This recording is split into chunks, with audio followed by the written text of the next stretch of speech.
On trouve parfois d'étranges ramifications à cet antisémitisme. Aujourd'hui, il y a celui effectivement de l'islam radical, mais on voit par exemple cette semaine l'humoriste Dieudonné qui sera jugé pour avoir tweeté Je suis Charlie Koulibaly. Est-ce que pour vous, il est acceptable aujourd'hui, au nom de la liberté d'expression, d'écrire de telles choses ?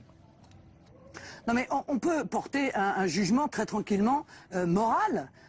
On peut être absolument scandalisé, et croyez-moi que je le suis par ce tweet qui est juste ignoble. Donc si l'humour c'est ça, bah, excusez-moi de vous dire que moi, franchement, ça ne m'a pas fait rire. Cette provocation, je la trouve nauséabonde. Voilà, je trouve ça scandaleux.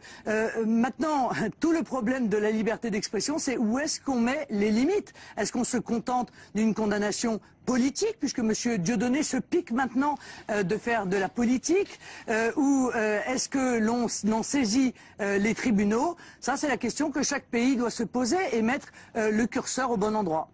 Il nous reste quelques minutes encore, Marine Le Pen. Je voudrais qu'on aborde justement le dossier politique du Moyen-Orient. On a parlé tout à l'heure de la Syrie, du Qatar également, mais il y a également Israël, qui a été, il y a quelques années, pointé du doigt par certains dirigeants en France, notamment comme étant, avec le conflit israélo-palestinien, peut-être à l'origine de tous les problèmes dans cette région. Est-ce que vous partagez cette analyse, ou est-ce qu'à votre avis, le conflit israélo-palestinien n'est pas à l'origine de tous les maux de la région ?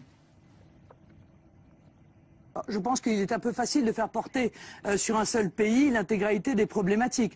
On le voit bien d'ailleurs aujourd'hui avec le développement de ce fondamentalisme islamiste, avec la volonté d'une sorte des radicaux de créer un État islamique. Les mots sont lourds de sens tout de même, hein, qui serait une sorte d'État transnational qui est en train de s'étendre un peu partout. Moi, ce que je vois objectivement, c'est que beaucoup des conséquences de ce que nous vivons aujourd'hui sont liées à des interventions qui n'ont peut-être pas toujours été tout à fait appropriées.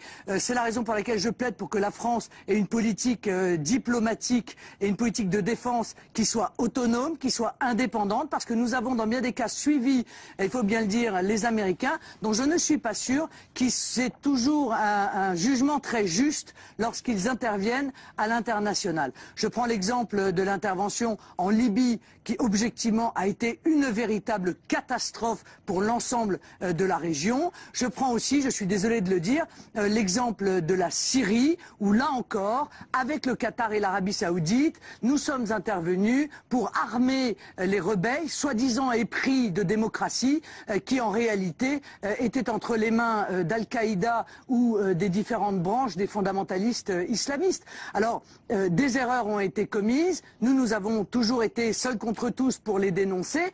Ça n'est pas parce que nous avons été seuls que nous ne devons pas être rejoints et que les gens qui sont responsables de cette situation ne doivent pas se rendre compte que leurs erreurs ont aujourd'hui des conséquences catastrophiques. Est-ce qu'Israël vous semble devoir justement bénéficier d'un soutien accru, puisque souvent ce pays dit nous on est en tête de pont pour lutter contre le terrorisme ici, on n'est pas assez soutenu par l'Europe. Est-ce que vous imaginez un soutien plus important et nécessaire ? Si vous voulez, moi, ce que j'espère, mais je crois qu'on est beaucoup de millions de gens à l'espérer, c'est un règlement pacifique du conflit israélo-palestinien. C'est vrai que je ne peux pas faire preuve de beaucoup d'optimisme, car cela fait des décennies que chacun essaye de régler ce problème. Ce que je crois, c'est que Israël a le droit à sa souveraineté, bien sûr, et à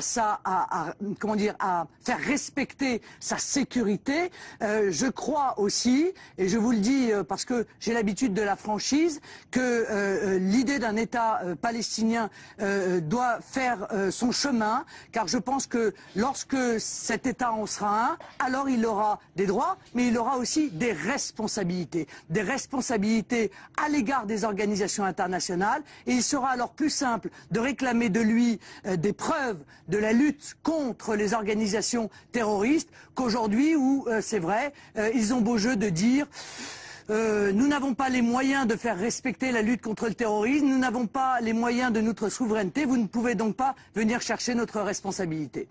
Merci beaucoup Marine Le Pen, présidente du Front National. Merci d'avoir été en direct sur i24 News. Vous étiez en duplex depuis notre studio à Paris. Merci donc pour cette intervention.